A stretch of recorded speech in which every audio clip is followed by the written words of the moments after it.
নমস্কাৰ, সুস্বাদৰ গীতানগৰ গুৱাহাটী স্থিত এই আমাৰ উৎপাদন কেন্দ্ৰলৈ আপোনাক সকলোকে স্বাগতম জনাইছোঁ। আমাৰ এই উৎপাদন কেন্দ্ৰৰ পৰাই বিগত প্ৰায় 3টা বছৰ ধৰি আমি গুৱাহাটীৰ লগতে অসমৰ বিভিন্ন ঠাইত সতেজ আৰু বিশুদ্ধ খাদ্যবস্তু জনসাধাৰণক যোগান ধৰি আহিছোঁ। আৰু বিগত সময়ছোৱাত আমি খুব কম মেচিনেৰী দি পেলাই আৰম্ভ কৰিছিলোঁ, কিন্তু আমাৰ এতিয়া গ্ৰাহক যথেষ্ট বাঢ়িছে আৰু সেই গ্ৰাহকৰ লগত নিৰ্ভৰ কৰিয়ে এই ডিমাণ্ডৰ ওপৰত নিৰ্ভৰ কৰিয়ে আমি লাহে লাহে আমাৰ উৎপাদন ক্ষেত্ৰখনতো আমি নতুন মেচিনেৰী আৰু আমাৰ যিবিলাক এপ্লায়েন্সেছ থাকে সেইবিলাক আমি লাহে লাহে এতিয়া আপগ্ৰেড কৰিছোঁ।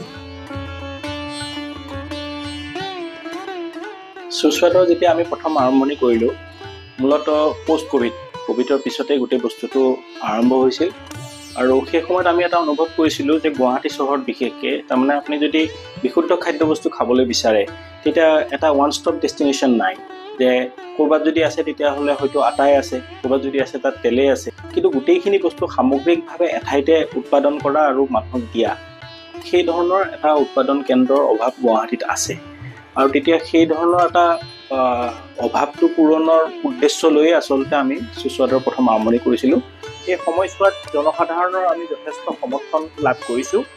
আৰু মূলতঃ চাবলৈ গ'লে এতিয়া বৰ্তমানেতো গুৱাহাটীৰ এনেকুৱা কোনো ঠাই নাই য'ৰ পৰা আমাৰ তালৈ মানুহ নাহে। আৰু প্ৰায়বিলাক ঠাইৰ পৰাই মানুহে হয় নিজে আহে, নহ'লে হোম ডেলিভাৰী অৰ্ডাৰ হোৱাটছএপ যোগে আমাক অৰ্ডাৰ কৰে। আৰু সেই অৰ্ডাৰ যোগে আমি তেওঁলোকক এটা সামান্য মাচুল, হয়তো 30 টকাৰ বা 70 টকা এইটো ভেৰি কৰে।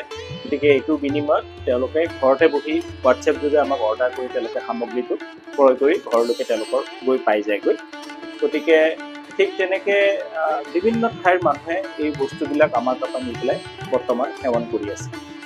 চেলেঞ্জেছ আছে, চেলেঞ্জেছ বুলি ক'লে কেনেকুৱা যে আমাৰ মেইন চেলেঞ্জটোৱে হ'ল যে প্ৰাইজিং, যে আমি কেনেকৈ বস্তুটোৰ দামটো নিৰ্ধাৰিত কৰি ৰাখিব পাৰোঁ, বা বজাৰত সচৰাচৰ উপলব্ধ যিবিলাক সামগ্ৰী সেই সামগ্ৰীবিলাকৰ দামটোৰ লগত আমাৰ সামগ্ৰীবিলাকৰ দামটো আমি কেনেকৈ এটা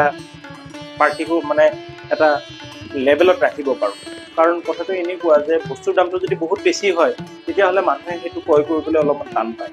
গতিকে সচৰাচৰ যিবিলাক বেঞ্চমাৰ্ক প্ৰডাক্ট আছে সেই প্ৰডাক্টবিলাকৰ যিটো দাম বজাৰত চলি আছে এই দামটোৰ লগত ফেৰ মাৰিব পৰাকৈ আমাৰ প্ৰডাক্টবিলাকৰ আমি দামটো ৰাখিবলৈ সাধাৰণতে আমি চেষ্টা কৰোঁ। আৰু সেইটোৱেই আমাৰ মেইনলি মাৰ্কেটিঙৰ মেইন ষ্ট্ৰেটেজি, যে আমি বস্তুটো কোৱালিটি ভাল আৰু আমাৰ প্ৰাইচিংটো আমি কম্পিটিটিভ প্ৰাইচিং এটা ৰাখিছোঁ, যাতে জনসাধাৰণে সহজে বা কম পইচাত বা যিটো নিৰ্ধাৰিত পইচাতকৈ বেছি পইচা নালাগে, মানে সেইখিনি পইচাৰ ভিতৰতে তেওঁলোকৰ বাজেট ফ্ৰেণ্ডলি এটা প্ৰডাক্ট তেওঁলোকে লাভ কৰিব পাৰিব সুস্বাদৰ এই আমাৰ উৎপাদন কেন্দ্ৰত। সেইটো আমাৰ মেইনলি আমি টাৰ্গেট ৰাখিছোঁ।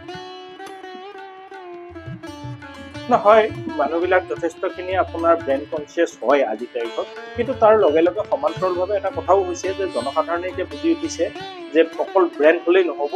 মানুহৰ মনত কিছুমান প্ৰশ্ন আহিছে এতিয়া, যেনেকৈ আপুনি শেহতীয়াভাৱে আপোনালোকে জানে যে কেইবাটাও আগশাৰীৰ আপোনাৰ খাদ্য প্ৰস্তুত উৎপাদন কৰা প্ৰতিষ্ঠানৰ ওপৰত সুপ্ৰিম কোৰ্টে কিছুমান জাজমেণ্ট দিছে যে তেওঁলোকৰ প্ৰডাক্টবিলাকত কিছুমান খুটি নাটি তেওঁলোকে বিচাৰি পাইছে।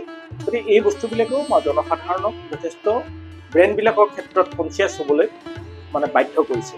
আৰু সেয়েহে মই ভাবোঁ যে আমাৰ দৰে যিবিলাক সৰু সৰু আমাৰ যিবিলাক লঘু উদ্যোগ আছে, যিবিলাক আমাৰ MSME আছে, যিবিলাক আমি ফুড প্ৰচেছিঙৰ ক্ষেত্ৰত কাম কৰি আছোঁ, আমাৰ কাৰণে নতুন এটা সুযোগৰ দুৱাৰ আমাৰ কাৰণে মুকলি কৰি দিছে জনসাধাৰণৰ মাজলৈ যাবলৈ।